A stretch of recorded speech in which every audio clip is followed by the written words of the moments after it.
Amen. All right.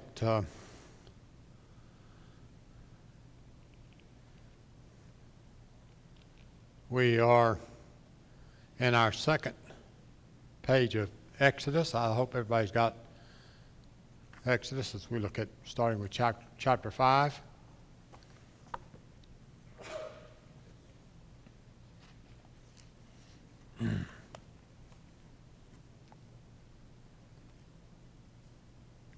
You know, when we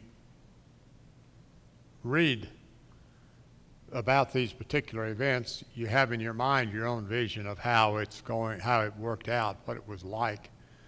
And I don't know about you, but 100 years ago when I went to see the movie Exodus with Charlton Heston, it wasn't exactly as I had pictured it. You know, it was a little bit different, although a lot of it was, I guess, pretty close. But there's so much that we don't know. But I think what's important is what we are told. And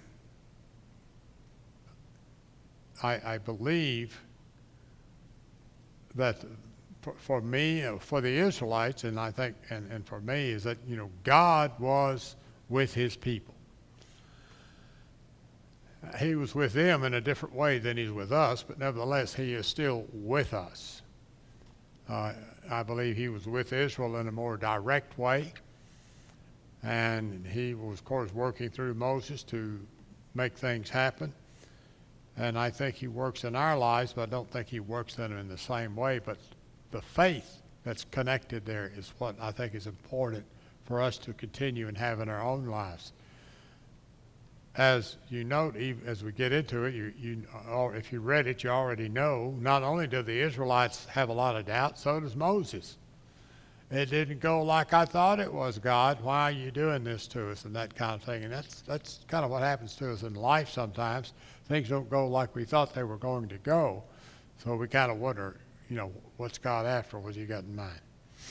But the faith that we put in our Heavenly Father, I believe, is a lesson that we need to keep in us. All right. The Urban Dictionary outlines the book in 4 words: deliverance, journey, law, and tabernacle. So, using the 4-word outline, question 1, mark the scripture reference for their beginning and ending. Anybody do that?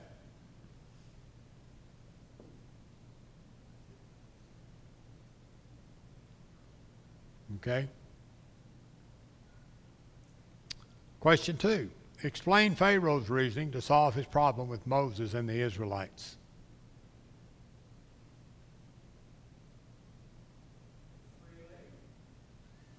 Yep, free labor, but then he had a problem, and how did he solve it?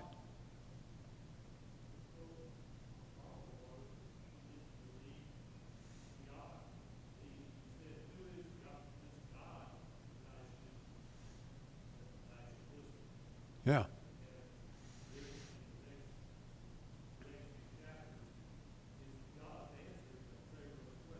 Yeah.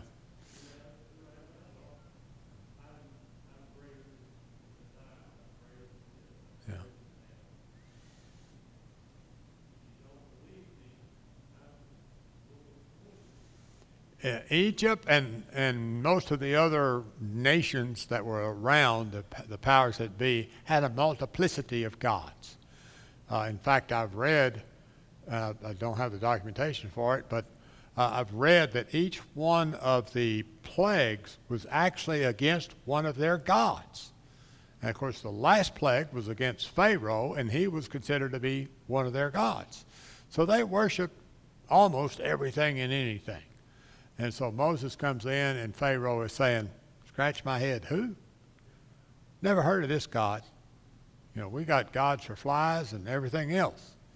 But I never heard of this Yahweh guy, you know, this God you're talking about here. All right. What else?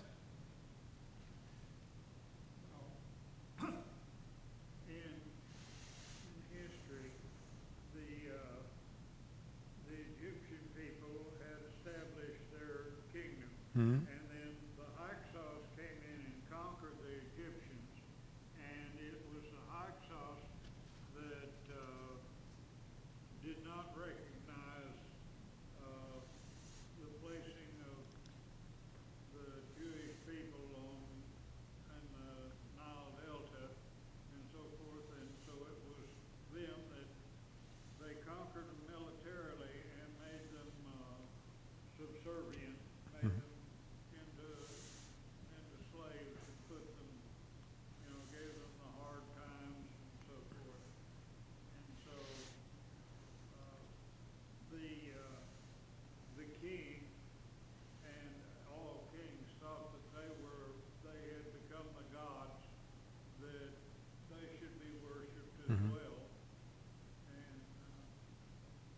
Now, I would say whether they actually believed they were kings or not, they at least expected, I mean, gods or not, they expected to be treated like they were.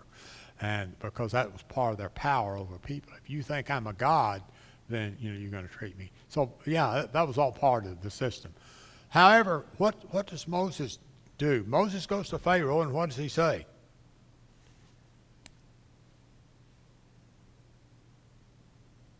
What's the whole point of this book?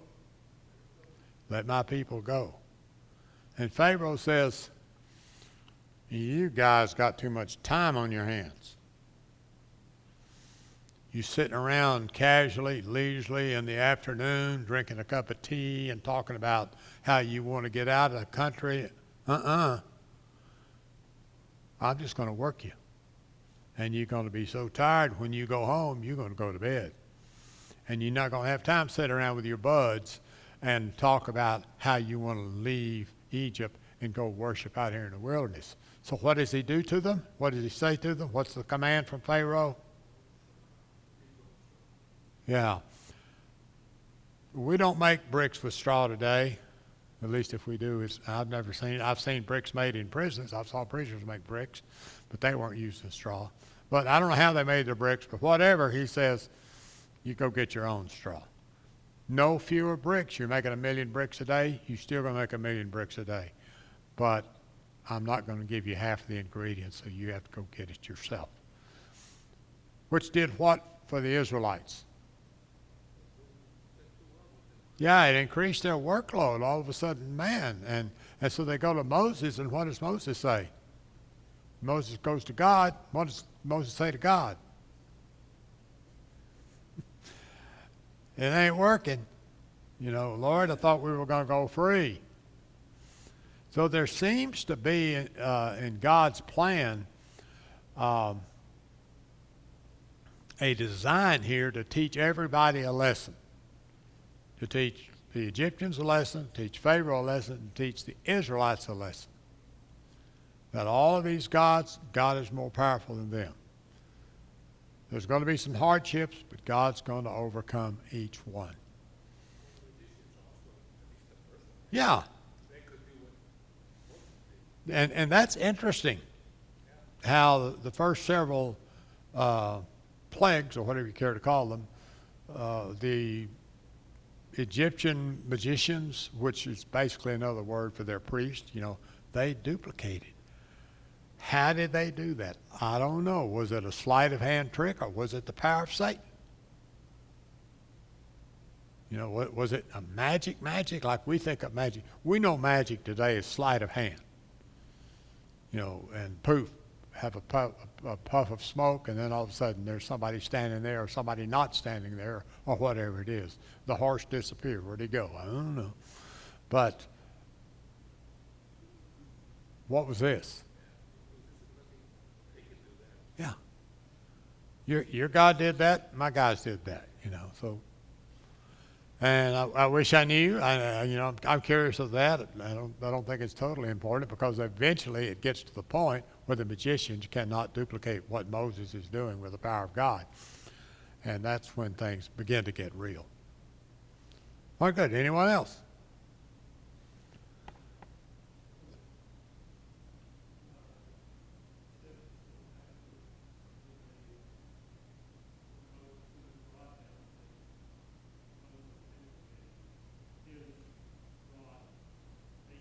Right.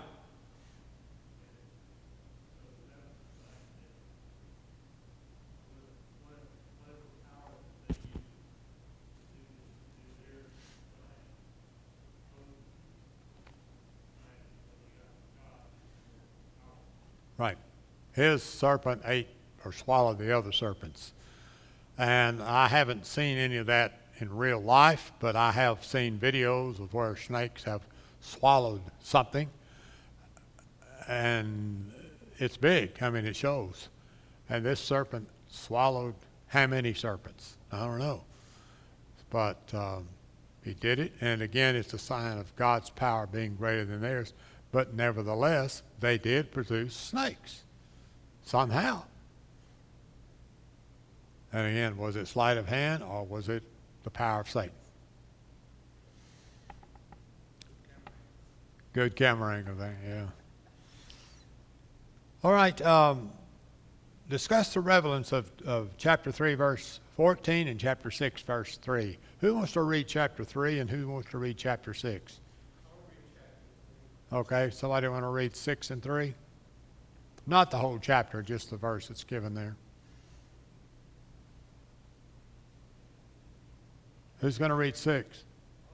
Okay. We'll start with chapter 3, Chuck. Chapter 3, verse 14. God said to Moses, I am who I am.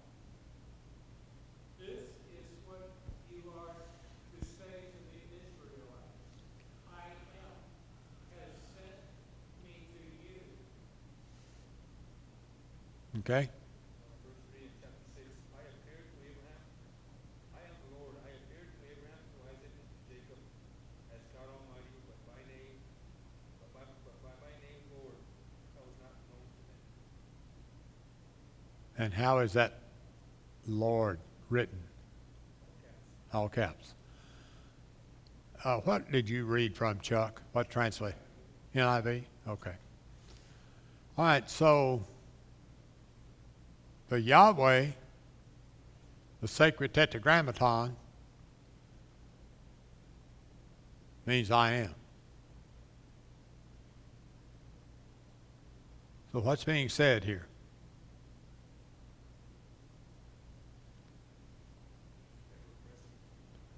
Ever present, okay.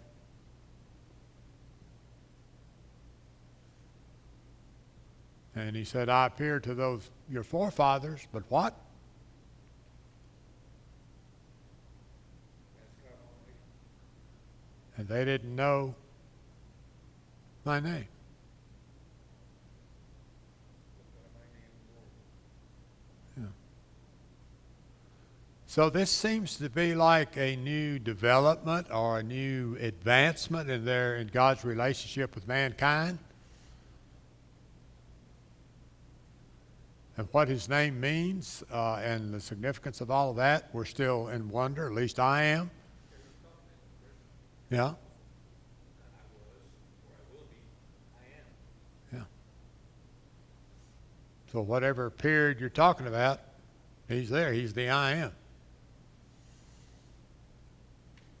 Eternal, we could say. That's a hard concept for us Oh, yeah. to understand because we have a beginning, but God's always been there. I mean, always. Yeah. And you know, when artists draw a picture of what's supposed to be God, he invariably looks like an old man. Why? Yeah, because we think of him being eternal, so that means he's got to be old. If you recall, if you saw the movie Field of Dreams, if you build it, they will come or he will come, whatever. And at the end of the movie, the star sees who? He sees his father and doesn't recognize him. Why? He's a young man. Yeah. And so, you know, our vision of God is, shall I say, tainted by our earthly concepts. Do you expect God to be an old man who's feeble and can barely get along, or an old man who maybe is just a little more vibrant, but he's still got the long beard? Or do you expect to see a man who is young and strong and able to leap over tall buildings in a single bound, you know, kind of thing? What's your God like? Well, he's the I am. He's always there. He's eternal. He's present. Anyone else want to say or share anything?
And they had no written book at that time, and so it was all passed down, and it was responsibility of the families to tell the next generation, and then they're to share that with the next generation. And now we're coming where Moses is an immediate conduit of information from their God. And so he's the I am. And I've mentioned this before. I went to my 40th high school reunion, and there wasn't anybody there but a bunch of old people. You know, you go back to something like that, and you expect to see those 18-year-olds you graduated high school with, and they're not there. Their grandparents are there, you know. What happened? Well, we all grew up. That's what happened. Well, God is God is God. He's the I am.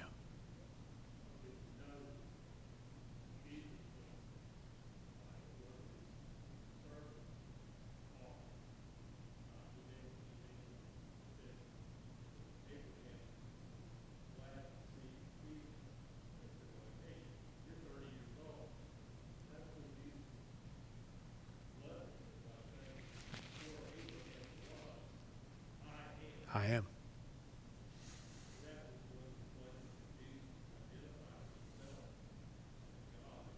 Yeah.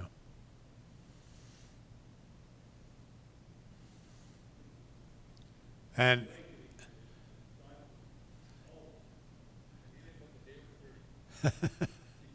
yeah, and it's also a point where the Pharisees and Sadducees could have started thinking in terms of heresy and etc. because he called himself the I am. So there's a lot of things involved in his conversations with them. Good. Anything else? Yeah. All right. All right. Question 6 says genealogy is important. Did I skip one? Oh, we talked about it. Anyway. What was Israel's response when Moses gives Yahweh's answer? What does Yahweh say to Moses, and he takes it back to the people?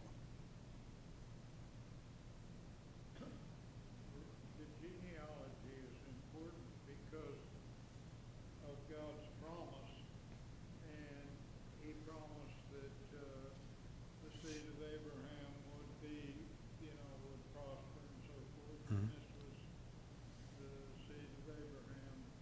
They were. Okay. They were the seed of Abraham. Anybody else?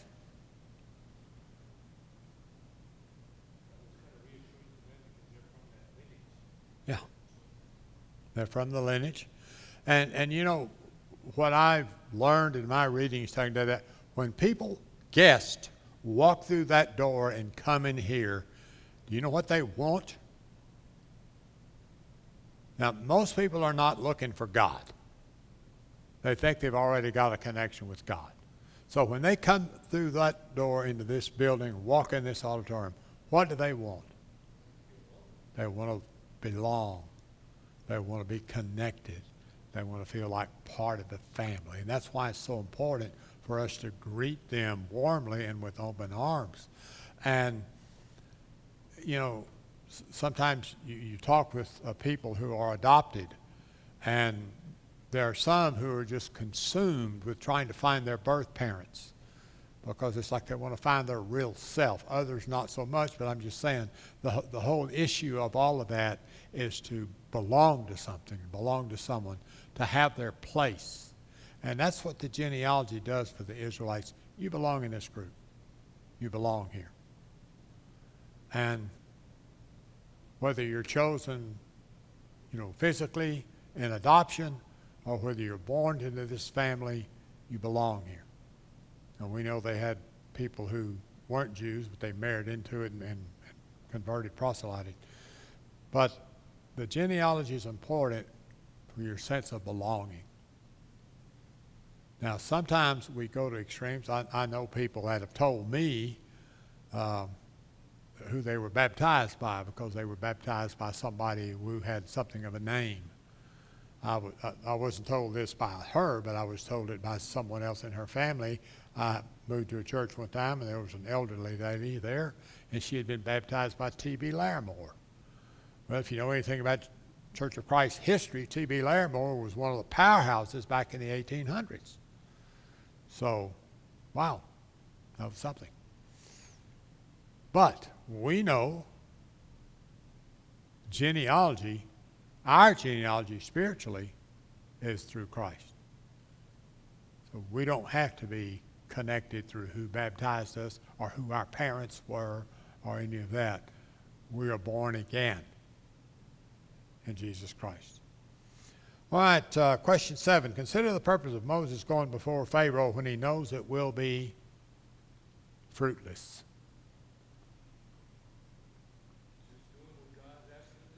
Okay. Doing what God's asked him to do. Good. Anything else? Anyone else? Pharaoh had to be given the opportunity to do wrong. Yep. Give Pharaoh that chance to say no. Give God a chance to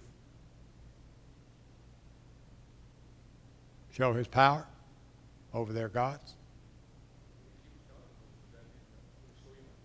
Yeah. All right, good. Anyone else?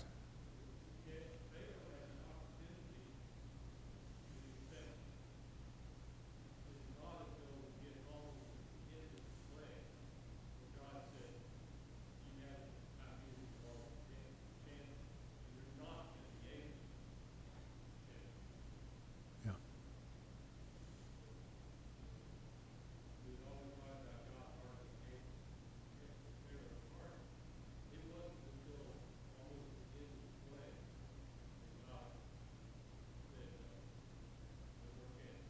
Yeah.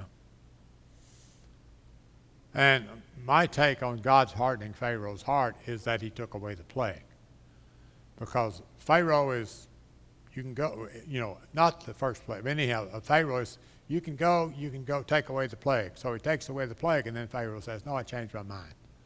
And I liken that to two boys wrestling in the backyard, and one of them gets the other one down, pulls his arm up behind his back, presses his face down in the grass, and says, give up. And the kid says, I give up. So he releases him, he jumps back up, says, no, I don't give up. And so the fight starts over again.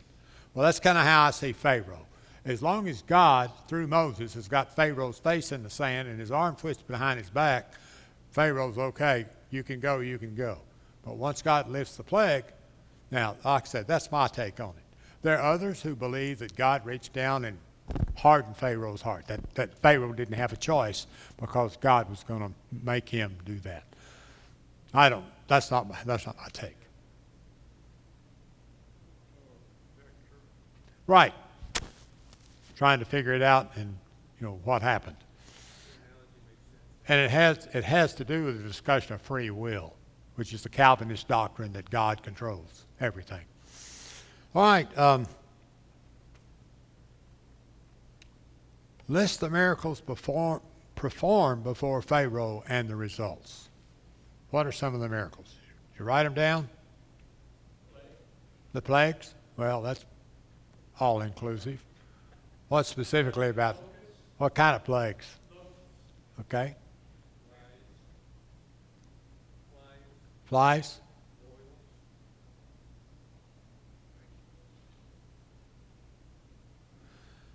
There was an article, trying to think, it had to be at least 30 or maybe 40 years ago. And I want to say it was in the Reader's Digest. I used to consume the Reader's Digest. Started that when I was a teenager or even preteen. But this guy had come up with his theory about the lost city of Atlantis. You've heard of that? Well, his theory was Atlantis was in the Mediterranean on an island. And they had a volcano. And the volcano erupted, and then it sank. And in the process of all of what was happening in the Mediterranean Sea with the island erupting and then sinking was the clue to the plagues. So, like it erupted, and then that caused the first plague, and of course he's got his explanation for it. And then when it finally sank, it had to do with the turning of the river red, the Nile River red. It wasn't blood; it was ash from the. Anyway, that also caused the sun to be covered. The darkened sky. And then when it sank, that's when the Nile River water was sucked out into the Mediterranean, and that allowed the Israelites to cross on dry land. Anyway, it was an interesting story, and I enjoyed reading it. I thought it was a bunch of malarkey when I read it, even then, but I kind of wish I still had it so I could refer to it again. Yeah, they have to figure it out mechanically, scientifically in their own mind to say it wasn't really a miracle. But you know what? God uses the earth in his way to do things that are miracles. I mean, suppose what this guy said was true. But God used it to deliver the Israelites. So he's got it all worked out in his mind scientifically. Suppose it was true. I don't know what happened with that guy's story, but anyway, let's get back to the question here. What about Pharaoh's stubbornness?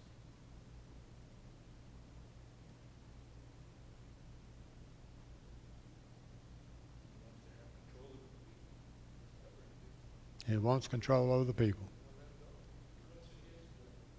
Yeah. Why? He's a god. He's Pharaoh.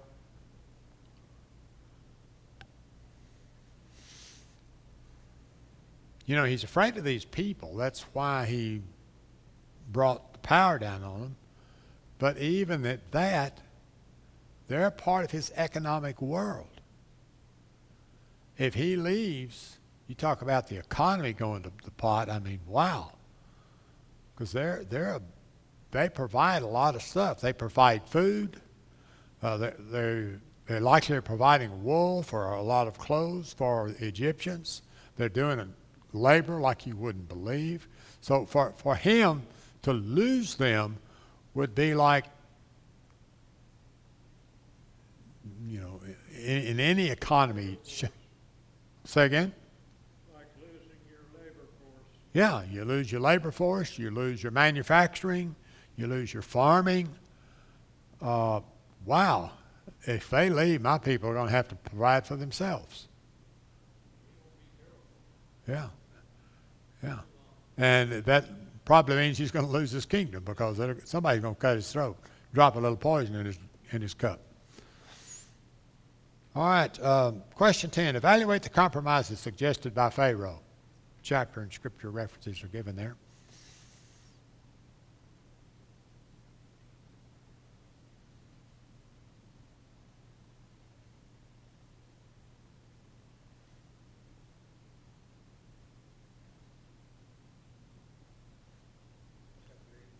Then Pharaoh called for Moses and Aaron and said, "Go, sacrifice to your God in the land."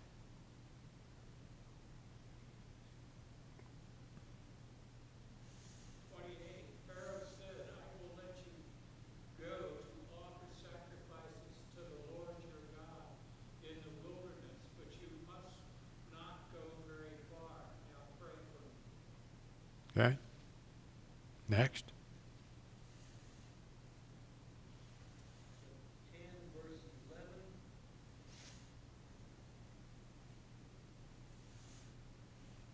No, have only the men go and worship the Lord, since that's what you have been asking for.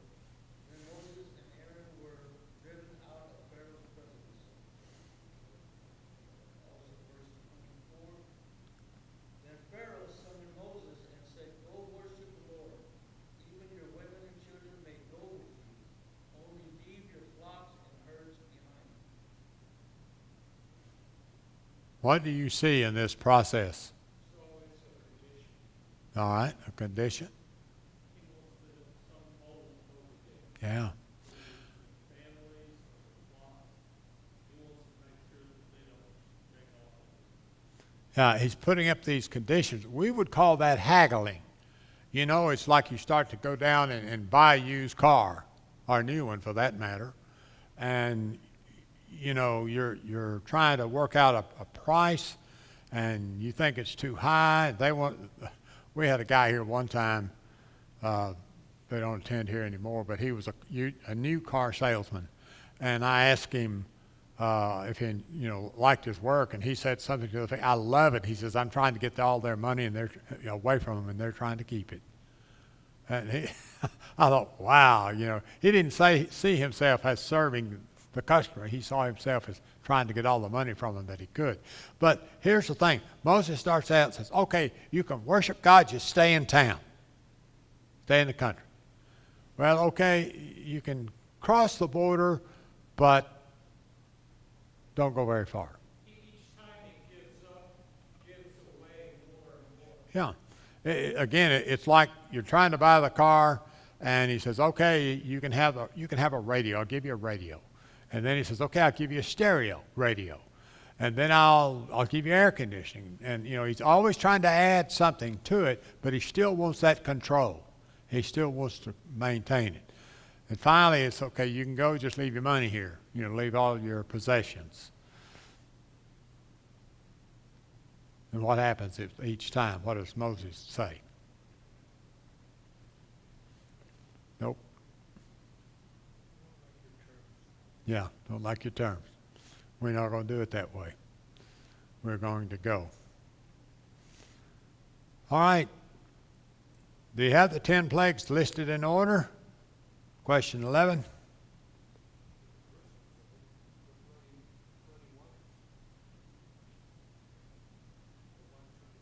Okay.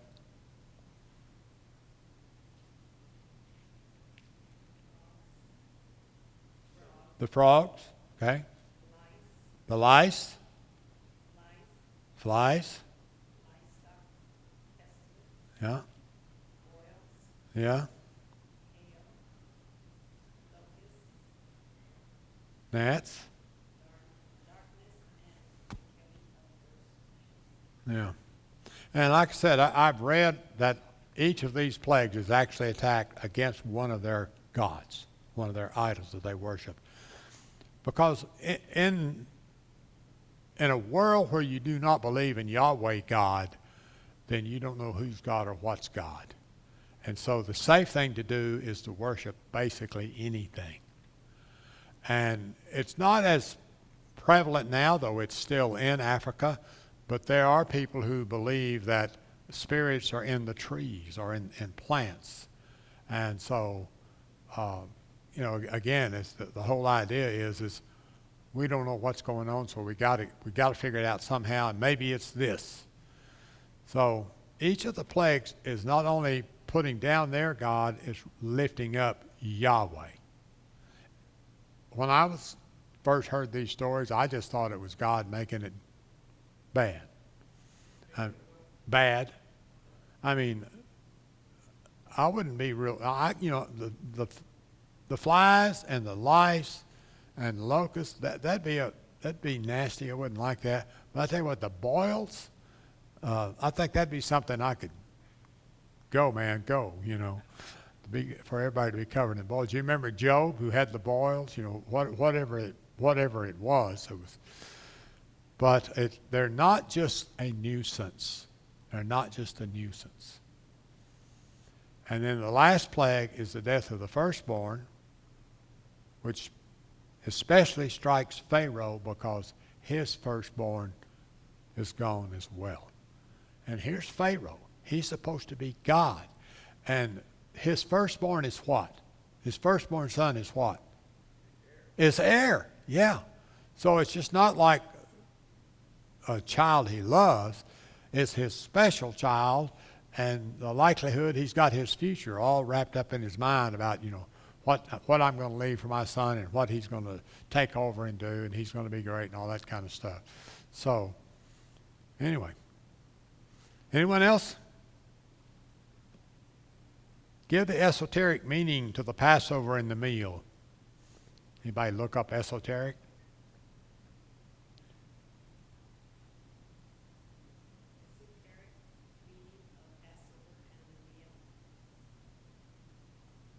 What is it? What is the esoteric meaning?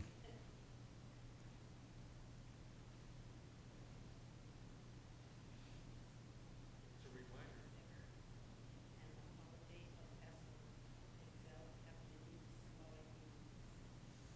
Okay. It's a reminder of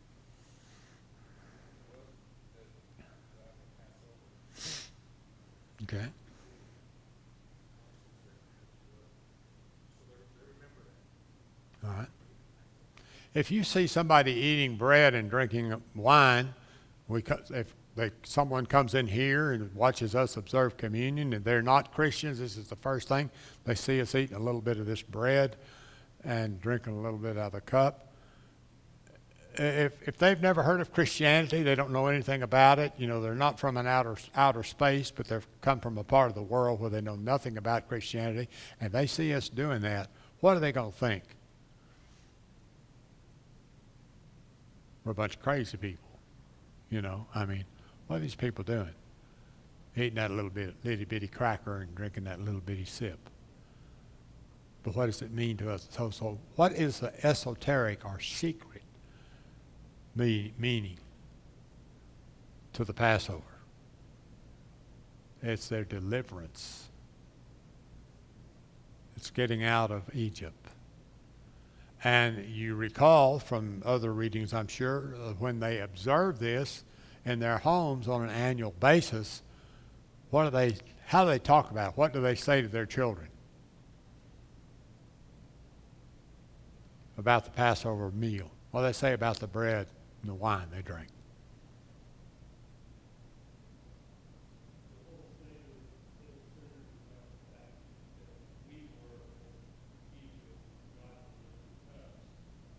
Yeah.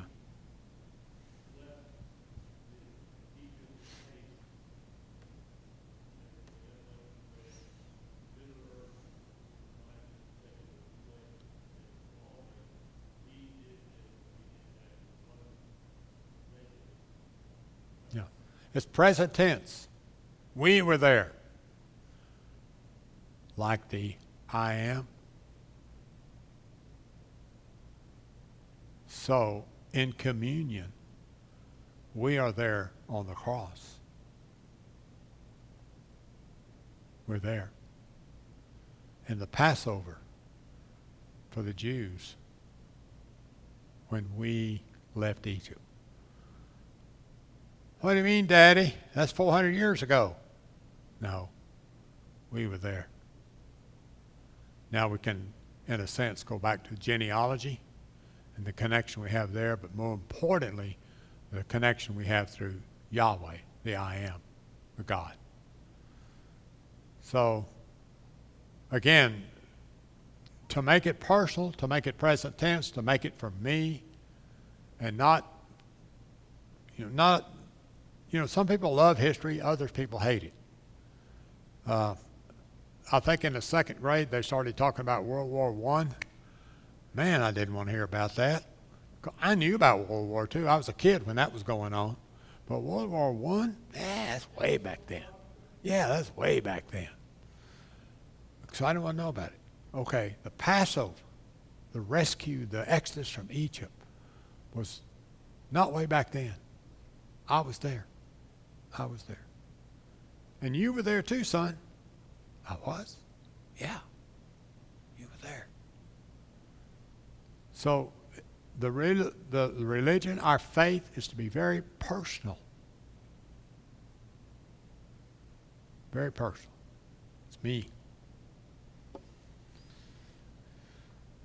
Well, we've talked about question 13. Assess the emphasis on the firstborn.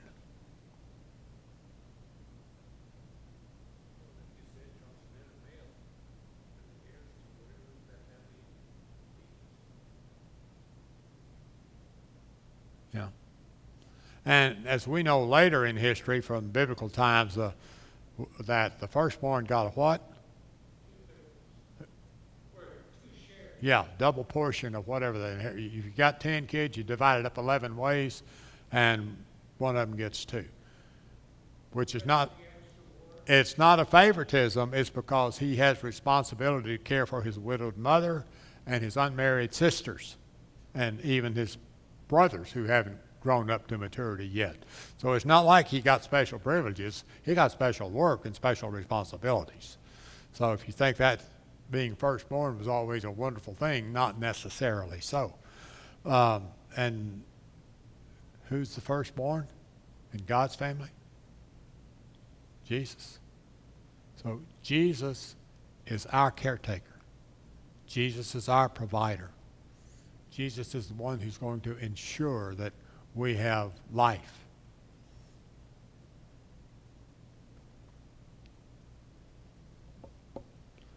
Why do you think it was important to take the bones of Joseph? Yeah? You got something? Yeah, that's the whole thing I can figure out. Somebody moves west, and they die, and say, well, I want to be buried back home. Huh? And they didn't do embalming back then. There's been a couple of movies made about people who were buried here in the west, and then later on they were dug up and taken back east somewhere and buried back on the family plot. Joseph wanted to go home. I can't find any evidence that this was a part of God's plan, but it seems to be Joseph's wish, and they honored it. So what does that say? Just assume for a minute God's not involved in this, as it's just Joseph and his family. What does that say that he wanted to go back, and what does it say that they took his bones back?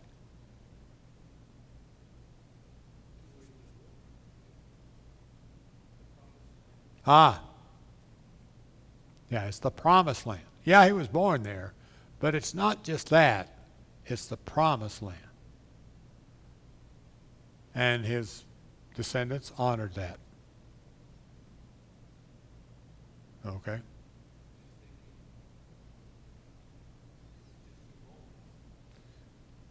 Yeah.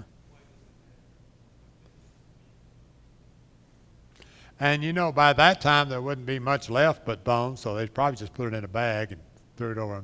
I don't know what they did, but anyway. Well, yeah.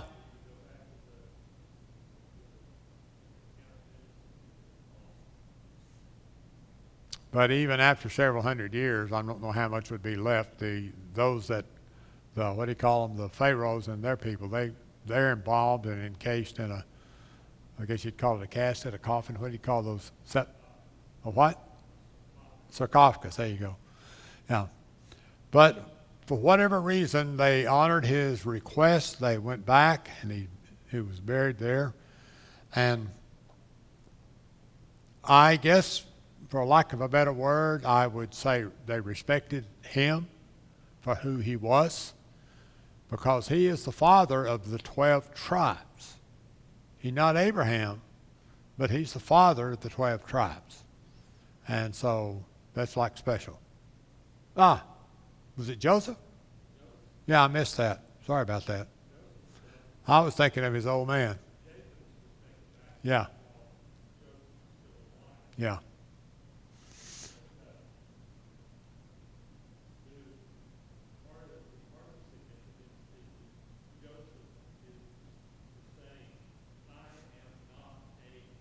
Egyptian, yeah.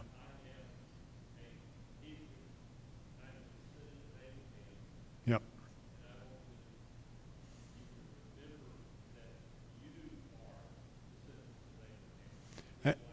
And all of this is a part of helping them establish themselves as a people, separate from the Egyptians.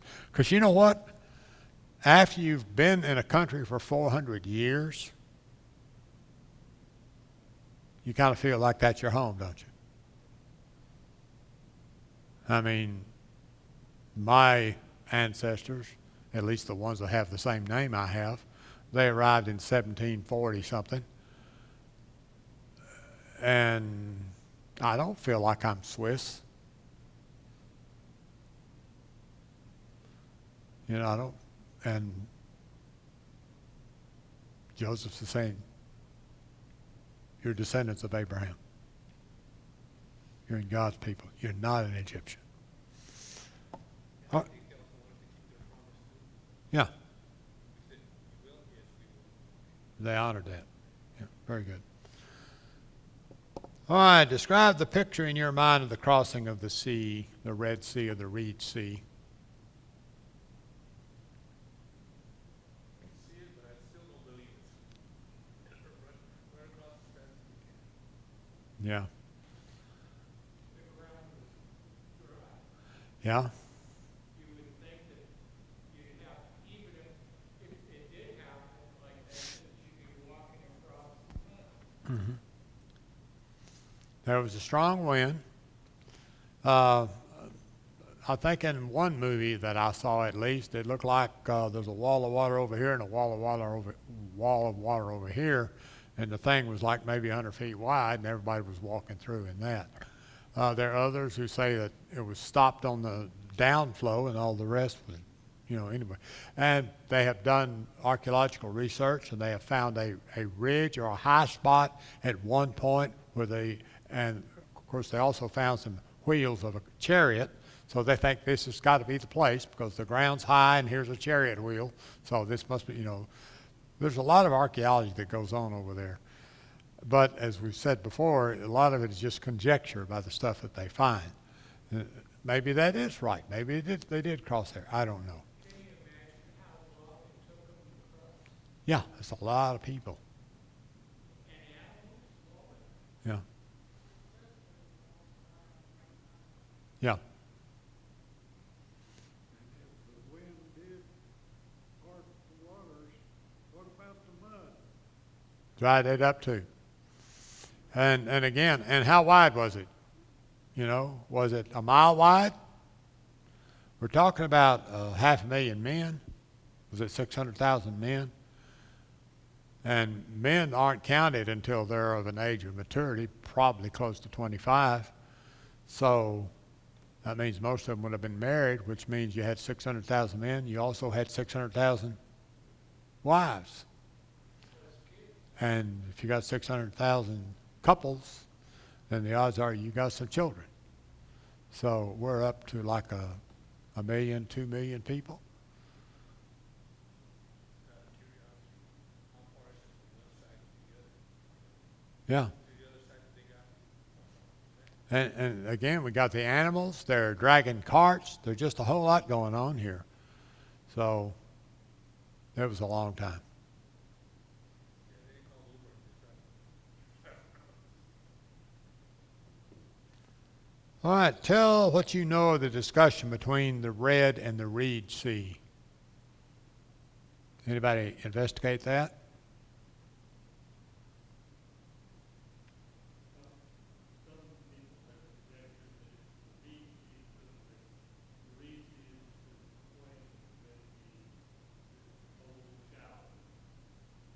A little smaller place, yeah.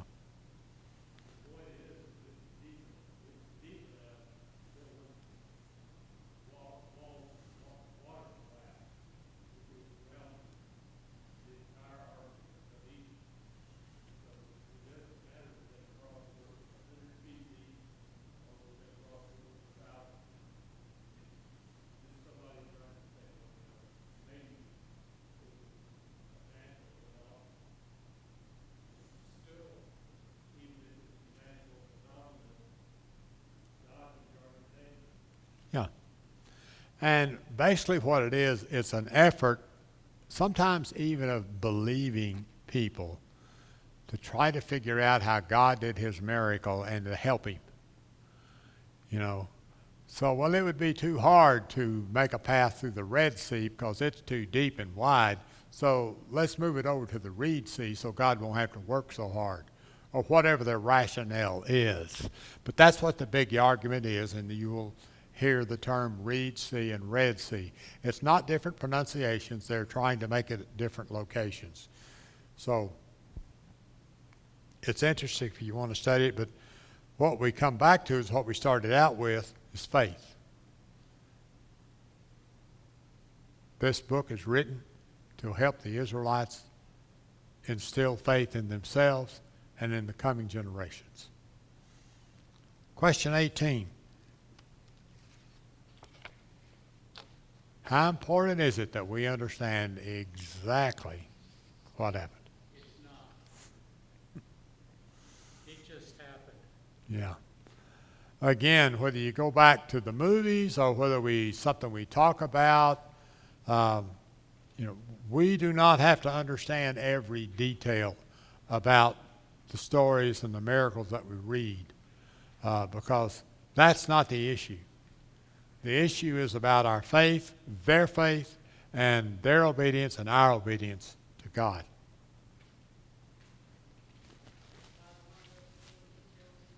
Yeah. But there are people who struggle with their faith because they can't figure everything out. They think they have to know everything. I think I've told you one time about a fellow I talked with. He was a professor at Central State University.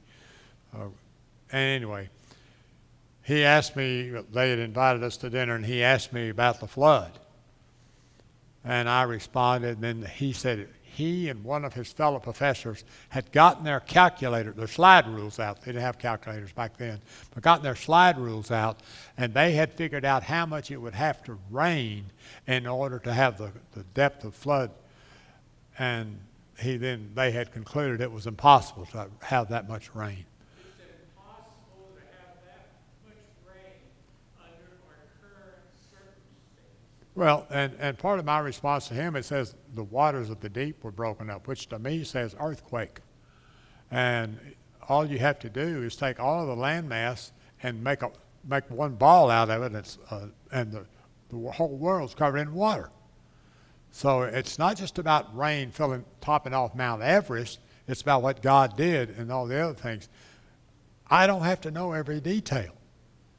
And I don't have to be able to explain every detail. I can have some understanding of how it could have been done or what could have happened. But when I read about the crossing of the Red Sea, and I read about the plagues, and I read about the story that I mentioned earlier about Atlantis, the lost city, they don't even know where it was located, if it existed. Maybe it was somebody's fairy tale.